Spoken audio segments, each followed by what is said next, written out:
The neon glow of Navi Stella's skyline flickered through the large windows of the Stellar Brew, casting a kaleidoscope of colors across the worn wooden floor. The bar was a relic amidst the sleek, modern structures that dominated the bustling spaceport city. A comforting contradiction that had drawn travelers, traders, and drifters alike for decades.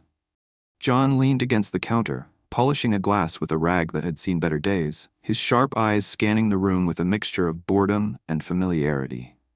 It was a slow night, the kind where the silence was broken only by the soft hum of the jukebox playing an old Earth melody that no one recognized but somehow fit the moment perfectly.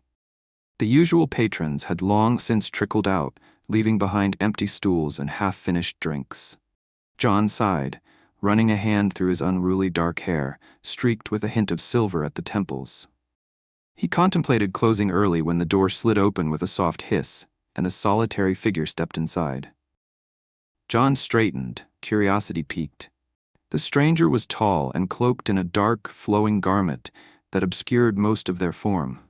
The hood was pulled low, casting shadows over their face, and their movements were graceful yet hesitant, as if they were not accustomed to the lively chaos of a spaceport.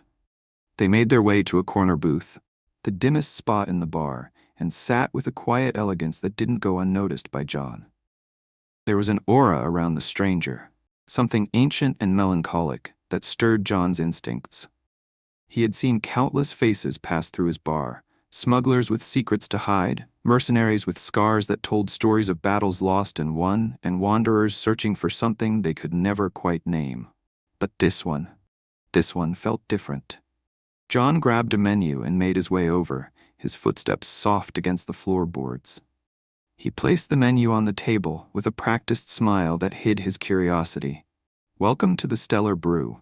First drinks on the house, if you've got a story worth hearing."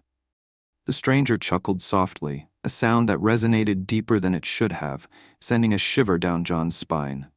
"I fear my stories are not the kind that bring comfort," the voice replied, smooth and melodic, yet laced with a sorrow that felt ancient and unspoken. John raised an eyebrow, intrigued. "Sometimes those are the ones people need to hear the most." The stranger tilted their head slightly as if considering his words, then replied, "A cold beer, something simple." John blinked, momentarily thrown off by the mundane request. Not many travelers ask for beer these days. Usually it's something stronger. The stranger's lips curved into a faint, almost imperceptible smile beneath the shadow of the hood. Sometimes simplicity is the strongest thing of all. John chuckled, shaking his head. "Fair point." He turned to head back to the bar, but curiosity got the better of him. "Name's John, by the way." The stranger hesitated, then offered softly, "Serafina." John nodded, filing the name away as he made his way behind the counter. He grabbed a frosty bottle from the cooler, popped the cap with a flick of his wrist, and returned to the corner booth. He placed the beer down and slid into the seat across from Serafina without waiting for an invitation. "Mind if I join you?" he asked with a grin that suggested he wouldn't take no for an answer. Serafina chuckled softly, the sound low and smooth. "I suppose company might be welcome tonight." John leaned back, observing her carefully. "So, what brings someone like you to a place like this?" Serafina's crimson eyes barely visible beneath the hood. Serafina's crimson eyes flickered with something that looked like amusement and sadness intertwined. "A long story," she whispered. John smiled, raising his bottle in a casual toast. "Lucky for you, I've got all night." The minutes stretched into hours as John and Serafina sat in the dim corner of the Stellar Brew, their words weaving through the quiet hum of the bar like threads in a tapestry. John found himself drawn to Serafina's voice, smooth and measured, carrying the weight of countless experiences. There was an unspoken depth to her, a mystery that gnawed at the edges of John's curiosity like a song half-remembered. Serafina spoke of travels across distant galaxies, of ancient ruins hidden in the void, and of stars that had long since burned out but still whispered their secrets to those who knew how to listen. Her tales painted vivid pictures in John's mind, each story more fascinating than the last. Yet beneath the surface of her words, there was a lingering sadness, a solitude that felt eternal. John, a man who had spent his life tending to the lost souls who stumbled into his bar, recognized that loneliness all too well. It was the kind that no amount of company could fill, the kind that came from carrying a burden too heavy to share. "You've seen a lot," John said softly, leaning forward, his elbows resting on the table. Serafina's gaze met his, and for a moment, the weight of her existence pressed down on him. "Too much," she whispered. John offered a small, understanding smile. "Funny thing about seeing everything, it makes you realize how much you've lost." Serafina's eyes softened, and for the first time that night, the mask of quiet indifference slipped. "And what have you lost, John?" He chuckled dryly, taking a sip of his beer. "More than I care to admit, less than I deserve." Serafina nodded as if she understood more than she let on. "Running a bar in a place like this? I imagine you hear all kinds of stories." John grinned, the familiar spark of humor returning to his eyes. "You have no idea. Smugglers crying about lost cargo, bounty hunters whining about missed targets, and the occasional star-crossed lovers drinking away their heartbreak." Serafina chuckled softly, the sound like distant thunder. "And yet here you are, still listening." "Someone's gotta," John replied with a shrug. "Sometimes people just need a place to sit and forget the universe for a while." Serafina's smile was faint, but genuine. "A noble endeavor." John laughed. "Never thought I'd hear noble and bartender in the same sentence." They shared a moment of quiet laughter, the walls around them fading into the background. For the first time in what felt like forever, Serafina felt seen, not as an alien, not as a traveler, but as a soul searching for something more. John leaned back, studying her with a playful smirk. "So, what's your story, Serafina? What's a wanderer like you doing all the way out here?" Serafina's eyes flickered with something unreadable. "Sometimes even those who rule need to escape their own shadows." John's brow furrowed. "Rule?" She chuckled softly, shaking her head. "Forget I said anything." But John's curiosity was piqued now. "Hold on a minute. That sounds like the start of a hell of a story." Serafina's gaze turned distant, her fingers tracing the rim of her bottle. "Perhaps another time, John." John sighed, knowing when to push and when to back off. "Fair enough." As the night stretched on, the bar grew quieter, the outside world fading away. In that corner booth, amidst the flickering neon lights and the faint hum of forgotten music, two lost souls found a fleeting moment of connection. Neither of them knew it yet, but that night would change the course of their lives forever. Outside, the neon-lit streets of Navi Stella hummed with the faint buzz of distant traffic and muffled conversations. Inside, the bar had grown eerily quiet, save for the soft clink of glasses as John moved through the familiar ritual of closing up. The dim glow of the lights cast long shadows across the wooden floor, flickering against the walls like ghosts of forgotten nights. John's mind, however, was far from the mundane tasks at hand. His thoughts lingered on the enigmatic figure still seated in the corner booth, Serafina. There was something about her. Something ancient, magnetic, and unsettling all at once. He had seen countless wanderers pass through his doors, each with their own burdens, but Serafina carried hers with a grace that both intrigued and unsettled him. With a final glance around the empty bar, John grabbed 2 more bottles from the cooler. Popping the caps with a flick of his wrist, he made his way back to the corner booth, setting one down in front of Serafina as he slid into the seat across from her. She looked up, her crimson eyes catching the faint light, glowing softly beneath the hood that still shadowed most of her face. "Another one?" she mused, her voice smooth but carrying a hint of amusement. "Call it bartender's intuition," John replied with a smirk. "You look like someone who could use another drink." Serafina chuckled softly, the sound low and melodic. She reached for the bottle, her fingers elegant and just slightly too long to be human, curling around the glass. "You're observant," she remarked. "Occupational hazard," John shot back, leaning into his seat. "You learn to read people in my line of work. Helps when you're trying to avoid a bar fight or start one, depending on the night." Serafina smiled faintly, taking a sip of her beer. "And what do you read in me, John?" John's gaze sharpened, the playful edge fading as he studied her. "You're running from something," he said quietly. "Something big, and whatever it is, it's not just trouble for you." Serafina's eyes flickered with something unreadable, an emotion too complex to name. She was silent for a long moment, her fingers absently seeing the rim of the bottle. Finally she spoke, her voice barely above a whisper. "You're not wrong," she admitted. But it's more than that. John leaned forward, curiosity gnawing at him. Then tell me, what's got you looking over your shoulder every 5 minutes? Serafina hesitated, the weight of her secrets pressing down on her like a physical burden. But there was something in John's gaze, a sincerity, a groundedness, that made her feel safe. Safe enough to let the mask slip, even if just for a moment. I wasn't always a wanderer, she began softly. There was a time when I ruled an empire that stretched across galaxies, bound together by centuries of tradition and power. John's eyes widened slightly, but he stayed silent, letting her continue. I was Empress Serafina of the Zuran Dominion, she confessed, her voice steady but tinged with an unmistakable sadness. Crowned before I was ready, burdened with a legacy I never asked for. John let out a low whistle, leaning back in his seat. An empress, huh? And here I thought you were just another lost soul looking for a quiet corner to hide in. Serafina chuckled softly, but her eyes remained distant. If only it were that simple. What happened? John asked gently. Serafina's gaze darkened, memories flickering behind her crimson eyes like distant stars. Betrayal, she whispered.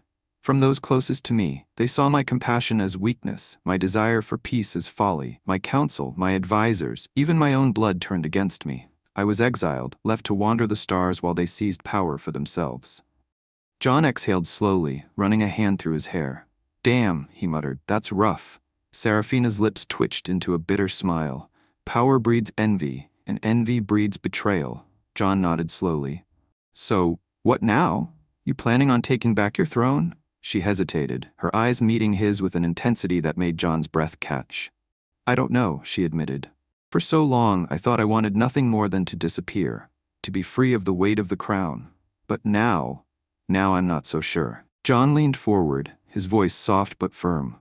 Well, whatever you decide, you're not alone anymore. Serafina's eyes softened, and for the first time in a long time, she felt a flicker of hope. The quiet hum of the stellar brew was interrupted only by the occasional clink of glass as John tidied up behind the bar. Serafina remained in the corner booth, her crimson eyes lost in thought. The revelation of her identity hung heavy in the air, but John's reaction had been unexpected. No fear, no awe, just a quiet acceptance that made her wonder if, perhaps, she had finally found someone she could trust. As John moved to grab another crate of supplies from the back, the door to the bar slid open with a soft hiss. A figure stepped inside, their movements fluid and predatory. John, ever the observant bartender, glanced up, his eyes narrowing slightly. The newcomer was tall, draped in a sleek black cloak, their face hidden behind a visor that glowed faintly. John's instincts, honed from years of dealing with unsavory characters, screamed trouble. Can I help you? John asked casually, leaning against the counter, but his hands subtly moved toward the blaster hidden beneath the bar. The figure's voice, distorted by the modulator in their helmet, was cold and mechanical. I'm looking for someone. John raised an eyebrow. Well, you found me, but I doubt I'm who you're looking for. The figure's visor flickered, scanning the room. Their gaze settled on Serafina, who remained motionless in the corner. John's heart rate spiked. Her, the figure said. I'm looking for her. John's grip on the blaster tightened, but he forced a smile. Sorry, friend, she's just another customer. I think you've got the wrong place. The figure took a step forward, their tone menacing. I don't make mistakes. Serafina's eyes flashed with a dangerous light. She stood slowly, her presence commanding. You should leave, she said softly, but there was an unmistakable edge to her voice. The figure chuckled darkly. I don't take orders from exiles. John's eyes flicked between the two, tension crackling in the air. Before the figure could make another move, John pulled his blaster and fired. The shot narrowly missed as the figure dodged with inhuman speed. Really? John muttered. I just fixed that wall. The bar erupted into chaos. Serafina's cloak flared as she moved with the grace of a predator, her eyes glowing brighter. The figure lunged at her, a blade of crackling energy in hand, but Serafina twisted away, her own claws extending with a metallic hiss. John ducked behind the bar, firing off shots whenever he had a clear line. This was not how I planned to spend my night, he grumbled. Serafina clashed with the figure, their movements a blur. Sparks flew as claws met blade, and the bar's lights flickered under the strain of the battle. John's heart pounded as he watched, realizing just how powerful Serafina truly was. With a final, feral growl, Serafina knocked the figure back, her claws slicing through their visor. The figure stumbled, cursing, before activating a small device on their wrist. "This isn't over," they hissed, vanishing in a flash of light. John let out a slow breath, lowering his blaster. Teleportation, of course. Serafina straightened, her breathing steady despite the fight. John approached, offering a wry grin. "So, care to explain?" Serafina sighed. "They found me." "Yeah, no kidding," John replied. "Who the hell was that?" "An assassin," she admitted, "sent by those who fear my return." John rubbed his temples. "Great, so now I've got assassins showing up at my bar." Serafina chuckled softly. "I'll pay for the damages." John laughed despite himself. "Damn right you will." Their eyes met, and in that moment an unspoken understanding passed between them. Whatever came next, they would face it together. "Looks like you're stuck with me, Your Majesty," John teased. Serafina smiled. "I've had worse company." John chuckled, flattered. As the neon lights of Navi Stella flickered outside, John couldn't help but feel that his quiet life was about to get a lot more complicated. But somehow, with Serafina by his side, he didn't mind. The quiet hum of the Stellar Brew had been replaced by an uneasy silence. Broken tables, scorched walls, and the faint smell of discharged plasma filled the air. John stood amidst the wreckage, hands on his hips, surveying the damage with a resigned sigh. His bar had seen its fair share of brawls, but tonight's chaos felt different, like the calm before a storm that neither he nor Serafina could fully anticipate. The flickering neon sign outside cast intermittent flashes of color through the shattered window, illuminating Serafina as she sat on a partially broken stool. Her crimson eyes were lost in thought, her usual composed demeanor shaken, though she did her best to hide it. John could see through the facade. Years behind the bar had taught him to read people, or dragons, in this case, with uncanny precision. He grabbed 2 glasses from the remnants of the shelf, miraculously unscathed, and poured a generous measure of amber liquid from the last intact bottle of whiskey. Sliding one across the counter towards Serafina, he took a sip from his own, letting the warmth chase away the adrenaline still coursing through his veins. "So," John started, his voice steady despite the lingering tension, "want to tell me why my bar just turned into a war zone?" Serafina's lips twitched into a faint, almost bitter smile. "You knew what you were signing up for the moment you sat down at my table, John." "Yeah," he replied with a chuckle, "but I didn't think it happened this fast. Thought I'd at least get a few more peaceful nights before the assassins started showing up." Serafina's gaze softened, a flicker of guilt crossing her features. "I never meant to drag you into this." John leaned on the counter, fixing her with a steady look. "I'm already in it, Serafina. Question is, what happens now?" She sighed, swirling the whiskey in her glass. "The ones who sent that assassin won't stop. They know I'm alive now, and they'll keep coming." John raised an eyebrow. "So who exactly are they?" Serafina's eyes darkened. "The Council of Regents. When I was exiled, they seized control of the Dominion. They've ruled ever since, consolidating power, expanding their influence, and ensuring that no one could challenge their claim." "Until you walked back into the picture," John muttered. "Precisely," she replied. "My presence threatens everything they've built. If I return, if I reclaim my throne, their reign ends." John whistled softly. "Hell of a reason to want someone dead." Serafina chuckled dryly. "Power has always been the most dangerous motivator." John downed the rest of his whiskey, placing the glass down with a decisive thud. "All right. So what's the plan? Because sitting here, waiting for the next assassin to show up, doesn't sound like my idea of a good time." She regarded him curiously. "You're remarkably calm for someone who just survived an assassination attempt." John grinned. "You run a bar in Novella long enough, you get used to dodging trouble. Besides, I've got a stubborn streak, and something tells me you're going to need that." Serafina's expression softened, and for a moment, the weight of her crown felt a little lighter. "There's an old ally of mine, Keln. He was my most trusted advisor before. Everything. If anyone can help us, it's him." "Sounds like a plan," John replied. "Where do we find him?" Her gaze turned distant. "Viral Ein. It's not the most welcoming place."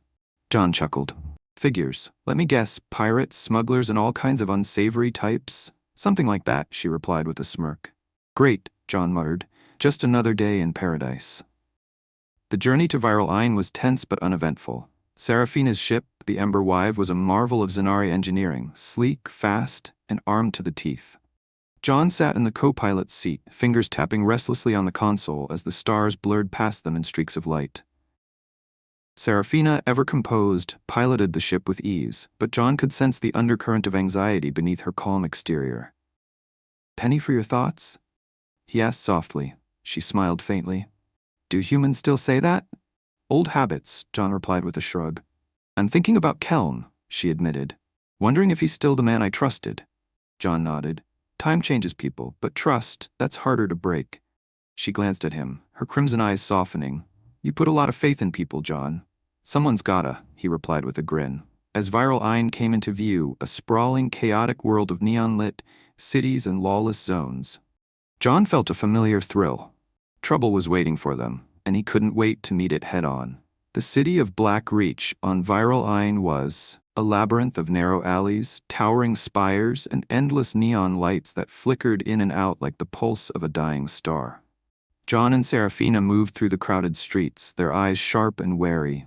The air was thick with smoke, the scent of burning metal and oil lingering like a ghost. Every corner they turned, every shadow they passed, felt like a potential threat. "This place is charming," John muttered, dodging a vendor who tried to sell him a suspiciously glowing vial.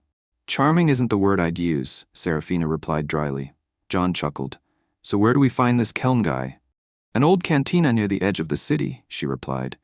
"The kind of place where questions are answered with blaster fire." "Lovely," John grinned. "Right up my alley."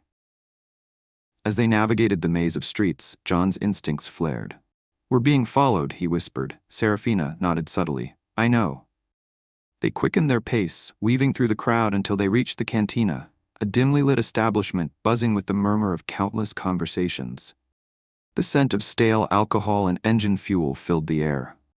John and Serafina entered, drawing a few curious glances but nothing more. They approached a table in the back where a tall, rugged Zanari sat, his black scales glinting under the faint light. His eyes widened as he recognized Serafina. "Your Majesty," Keln whispered, standing abruptly. "Sit, Keln," Serafina said softly. "We need your help." Keln's gaze flicked to John suspiciously. "He's with me," Serafina assured. John grinned, offering a mock salute. "John, bartender, occasional troublemaker." Keln chuckled, though his expression remained serious. "What do you need?" "Information," Serafina replied. "And allies." Keln leaned forward, his voice low. "The council knows you're here. They've placed a bounty on your head. Every mercenary on Viral Ain will be looking for you." "Perfect," John muttered. "There's more," Keln continued grimly. "They've allied with the consortium. Their fleet is already on its way." Serafina's eyes hardened. "We don't have much time." John leaned back, cracking his knuckles. "So, what's the plan?" Keln smirked. "We fight." John's grin widened. "I like this guy." As the first blaster's shot echoed through the cantina, John knew they were in for the fight of their lives. But with Serafina and Keln by his side, he wouldn't have it any other way. The dim glow of Black Reach's endless neon jungle barely pierced the thick haze that hung over the cantina's back room. The soft hum of machinery mingled with the distant clatter of glasses and muffled voices from the main floor. But inside this small, secluded space, the weight of impending conflict pressed down on John, Serafina, and Keln like a tangible force. Even the flickering light above them seemed to pulse more erratically, as if sensing the storm brewing within the room. John leaned against the scratched metal table, arms crossed, gaze flicking between Serafina and Keln. His dark hair, still slightly tousled from their rushed journey through the chaotic streets, framed sharp, calculating eyes.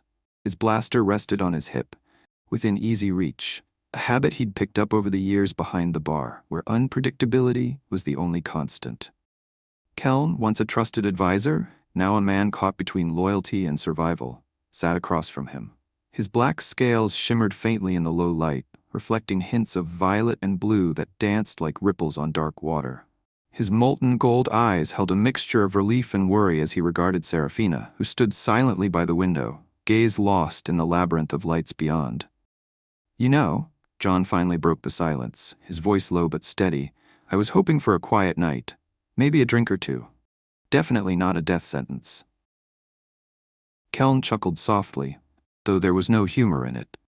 Welcome to the Dominion's game. You never really get to leave. John smirked wryly. Guess I picked the wrong dragon to buy a beer. Seraphina turned, her crimson eyes sharp and resolute. You didn't pick the wrong dragon, John, but you did choose to stand with me, and for that, I'm sorry. John's eyes softened. He pushed off the table, stepping closer. Hey, don't start with the apologies. I knew what I was getting into when I decided to stick around. He paused, grinning. Well, mostly. Keln leaned forward, clasping his hands together. We don't have much time. The Council's mercenaries are already searching the city. They'll find us soon. Seraphina's jaw tightened. We need to get off this planet. Easier said than done, Keln replied grimly. Viral Ein's a smuggler haven, but even smugglers know better than to cross the Council. John's mind raced through every possibility, every escape route. There's always someone willing to help, for the right price. Keln raised an eyebrow. And what price are you willing to pay, bartender? John grinned. Depends on the quality of the service. Seraphina chuckled softly despite herself, but the moment of levity was short-lived. She straightened, her expression hardening. Keln, do you still have contacts with the Very Syndicate? Keln's eyes darkened. You're not serious. I am, Seraphina replied firmly. They're the only ones with enough firepower to get us past the blockade that's surely waiting for us. John frowned. Very. Those, the blue-skinned mercs with a penchant for blowing things up first and asking questions never? Keln nodded grimly. That's them. John exhaled sharply. Fantastic. Seraphina's gaze didn't waver. We don't have a choice, Keln sighed. There's a contact, Ilra. She owes me a favor. Then we cash it in, Seraphina said, her voice leaving no room for argument. Navigating Blackreach's underbelly was like threading a needle through a whirlwind.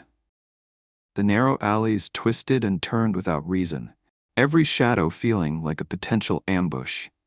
John, ever the perceptive one, kept his hand close to his blaster, eyes scanning every corner. Seraphina moved with a grace that belied the tension thrumming through her, while Keln led them through back routes and hidden passages known only to those who lived on the fringes of legality. They finally arrived at a secluded warehouse, its exterior unassuming but guarded by two towering Vieri mercenaries whose cobalt blue skin shimmered under the faint overhead lights. Their piercing violet eyes locked onto the trio, and John felt the weight of their scrutiny settle on him like a physical force. Keln stepped forward, raising his hands in a show of peace. We're here to see Ilra. One of the guards, broader than the other, crossed his arms. Keln, thought you were dead. Not yet, Keln replied with a smirk. But keep talking, and I might be. The guard chuckled, stepping aside. Check inside. The interior of the warehouse was a stark contrast to its exterior, crates of weapons, contraband, and high-tech equipment stacked high. In the center of it all, perched on a makeshift throne made of scavenged metal, sat Ilra. Her vibrant blue skin was adorned with glowing tattoos that pulsed faintly with her heartbeat. Sharp, calculating eyes locked onto them the moment they entered. Keln, she purred, leaning forward. It's been too long. Keln smirked. Not long enough. Her gaze flicked to Seraphina, recognition flaring in her eyes. Well, the Lost Empress graces us with her presence. Seraphina's expression remained unreadable. I need your help. Ilra's grin widened. And what do I get in return? John, ever the opportunist, stepped forward with a charming smile. How about not getting vaporized when the Council comes looking for you next? Ilra chuckled, intrigued. I like him. Don't encourage him, Seraphina muttered. Ilra stood, circling them slowly. All right, I'll help you get off this rock, but I want something in return. Seraphina's eyes narrowed. Name it.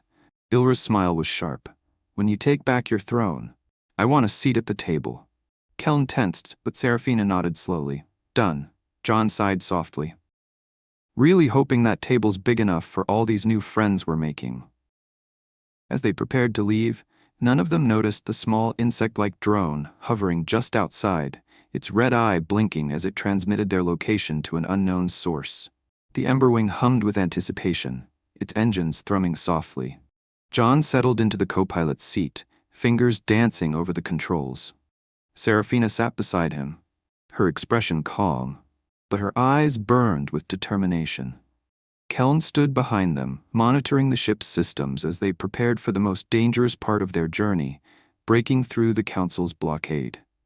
"All right," John muttered, scanning the radar. "Looks like we've got 3 cruisers and a handful of fighters waiting for us. Piece of cake." Keln snorted. "Sure, if the cake is made of plasma fire and death." "Always the optimist," John grinned. "Focus." Serafina's voice cut through the banter. John nodded, grin fading as he gripped the controls. "Got it." The Emberwing shot out of the warehouse's hidden hangar, weaving through the narrow alleys before breaking into the open sky. The moment they cleared the city's limits, alarms blared. "They've spotted us," Keln warned. "Hold on," John muttered, pushing the throttle forward. The ship surged ahead, but the cruisers were fast, and the fighters were faster. Plasma bolts streaked through the sky, narrowly missing the Emberwing as John executed a series of sharp, precise maneuvers. "Shields at 60%, Keln reported grimly. "Fantastic," John grumbled. "Anytime you want to start shooting back would be great." Serafina's eyes glowed faintly as she activated the ship's weapons, firing rapid bursts. One of the pursuing fighters clipped, spiraling out of control. "Nice shot," John muttered, narrowly avoiding another barrage of plasma fire. "Focus," Serafina reminded him. Right, John replied, twisting the ship into a tight loop that brought them dangerously close to one of the cruisers. "Are you insane?" Keln shouted. "Little bit," John grinned, firing the ship's forward cannons and disabling the cruiser's weapons array. But the remaining ships were closing in, the blockade's net tightening. "Serafina," John muttered, "if you've got any last-minute tricks, now's the time." Her eyes flared brighter as she activated a hidden system within the Emberwing. The ship shimmered, and in an instant vanished from radar. Keln blinked. "Cloaking device?" "Experimental," Serafina replied. "Let's hope it holds." John let out a shaky breath, guiding the ship through the blockade undetected. As they cleared the system's perimeter, he finally relaxed, slumping in his seat. "Well," he muttered, "that was fun." Serafina chuckled softly. "We're not safe yet." "Figures," John sighed. Keln grinned. "I think I'm starting to like you, bartender." Yeah, John replied. "Just buy me a drink when this is over." As they disappeared into the vastness of space, John couldn't shake the feeling that their real challenges were just beginning. But with Serafina by his side, he knew one thing for sure: they were ready for whatever came next.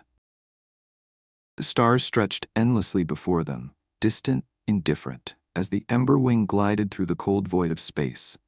The hum of the engines was steady, a constant reminder that they were still moving, still running, still fighting. John sat in the co-pilot's seat, eyes fixed on the endless expanse, mind restless despite the temporary calm. The adrenaline from their escape still coursed through his veins, but it was the weight of what came next that pressed down on him. Behind him, Keln busied himself with ship diagnostics, muttering under his breath about shield integrity and fuel reserves. John barely registered the words. His attention flicked to Serafina, standing at the helm, her gaze distant, unreadable. The glow in her crimson eyes had dimmed, but the fire within them had not. "All right," John finally broke the silence, voice rough but steady. "We made it out. Now what?" Serafina's fingers traced the console lightly, her mind clearly elsewhere. "We head for Zar." Keln froze, eyes wide. "Zar? You can't be serious." John's brow furrowed. "Okay, for those of us who didn't grow up in Dragonland, mind explaining?" Keln let out a low, frustrated sigh. "Zar is the heart of the Dominion, the Imperial Palace, the Council's stronghold, the center of everything. It's where Serafina's throne was before they took it." John blinked, processing the weight of that information. "And we're just gonna stroll in there, say hi, and take it back? Sounds easy enough." Serafina's lips curved into a faint, humorless smile. "It won't be easy, but it's where the Council is most vulnerable." She paused, eyes burning with resolve. "They'll never expect us to strike at the heart of their power." Kin shook his head, disbelief etched on his features. "It's suicide," chuckled softly. I've survived worse." Kin shot him a look. "Have you?" John grinned. "No, but there's a first time for everything." Serafina's gaze softened as she looked at John. "You don't have to come." John's grin faded, replaced by something more serious, more resolute. "I'm already in this, Serafina. Besides, someone's got to keep you out of trouble." Kin groaned. "We're all going to die." "Probably," John quipped, leaning back in his seat. but at least we'll do it in style. The journey to Zar was tense, each moment stretching into an eternity. Serafina spent most of it in quiet contemplation, Kin in constant preparation, and John in restless anticipation. The closer they got, the heavier the air seemed to grow, as if the weight of their mission pressed down on the very fabric of space around them. When the capital world finally came into view, it took John's breath away. Zar was a jewel in the void, a sprawling metropolis that stretched across the planet's surface like veins of molten light. Towers of shimmering metal and crystal pierced the sky, connected by glowing pathways and bustling with endless movement. But beneath the beauty, John could sense the tension, the control, the iron grip that the Council held over everything. As they approached, Serafina activated the ship's cloaking device, weaving through the complex web of patrol ships and security drones with a precision that spoke of familiarity. She knew this place, every hidden passage, every blind spot. This was her home and her prison. They landed in a secluded bay, long abandoned and forgotten by most. John exhaled slowly, gripping his blaster tightly. "All right, time to crash a party." Callan handed Serafina a sleek, ornate blade, its edge humming with faint energy. "You'll need this." Serafina took it, her grip firm. "Let's end this." The halls of the Imperial Palace were eerily quiet as they moved through the shadows, each step calculated, each breath held. John's heart pounded in his chest, but his focus remained sharp. Serafina led the way, her presence commanding even in silence. They reached the throne room's antechamber, only to find it heavily guarded. Cullen cursed under his breath. "We can't fight them all." Serafina's eyes glinted with determination. "We won't have to." John raised an eyebrow. "Got a plan?" "Follow my lead," she whispered. With a deep breath, Serafina stepped into the light, her cloak billowing behind her. The guards froze, eyes wide in shock. "Empress Serafina," one of them gasped. John and Callan watched from the shadows as Serafina's voice echoed through the chamber. Regal and unwavering. "I have returned." The guards exchanged uncertain glances, unsure of their next move. "Are you going to let me pass?" Serafina continued. "Or do you wish to explain to the Council why you failed to stop me?" The guards hesitated a moment longer before stepping aside, bowing their heads in deference. John grinned. "Remind me never to play poker with you." Serafina smirked. "Stay close." The throne room was grand, an architectural masterpiece of crystalline arches and shimmering light, but at its center sat the Council. 5 figures draped in ornate robes, their eyes cold and calculating. "Serafina," the central figure sneered, "we wondered when you'd show yourself." John raised his blaster. Surprise. The throne room erupted into chaos. Blaster fire streaked through the air as John dove for cover, returning shots with practiced precision. Kin engaged 2 of the Council's guards, his blade flashing in the dim light. But it was Serafina who commanded the battlefield, her every move a dance of deadly grace. She clashed with the Central Councilor, their blades sparking as they met. "You betrayed me," she hissed. "You were weak," the Councilor spat back, "and weakness has no place on the throne." John fired a shot that narrowly missed another Councilor, forcing them to take cover. "Serafina, anytime you want to wrap this up." Serafina's blade found its mark. The Central Councilor fell with a guttural scream. Realizing their defeat, the remaining Councilors activated emergency transports, vanishing before they could be captured.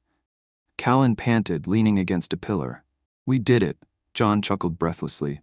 "We're still alive, so I'll count that as a win." Serafina approached the throne, her eyes reflecting the weight of what had just transpired. Slowly she ascended the steps, her hand brushing the armrest.